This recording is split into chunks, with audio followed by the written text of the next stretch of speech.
Here I have is a coin. Now, can you determine the side the coin is facing? You might say that you will use math to find the exact answer, but in quantum physics, that is not the case.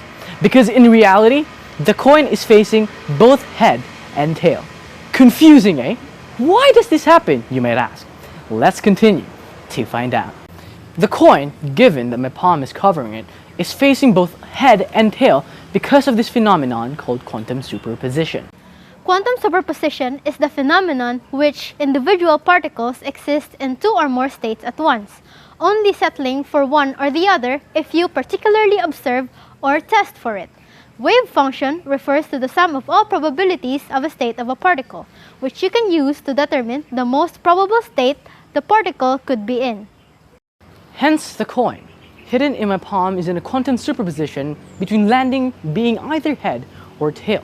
We could only determine what phase it lands on by removing the palm and observe and test the coin's state. It's a head. In 1935, Erwin Schrödinger formulated the most famous theoretical experiment and paradox known as Schrödinger's cat. In his thought experiment, there is a box.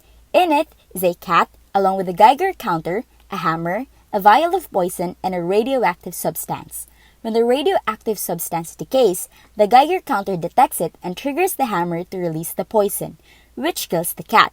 In this case, the cat is in a state of superposition.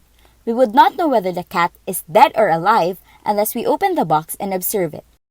The laws of the universe are influenced by the probabilistic nature of events as dictated by the states of particles.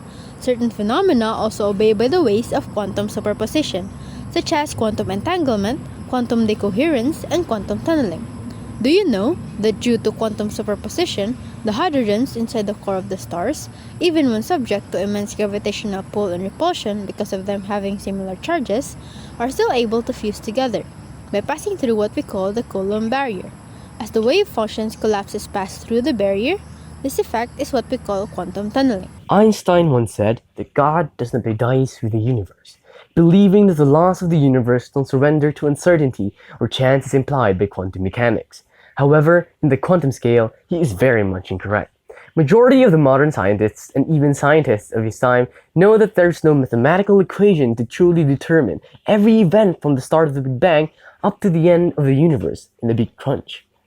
The universe can't show you what for certain will lie ahead tomorrow, but it can give you the highest probability of what could lie ahead tomorrow.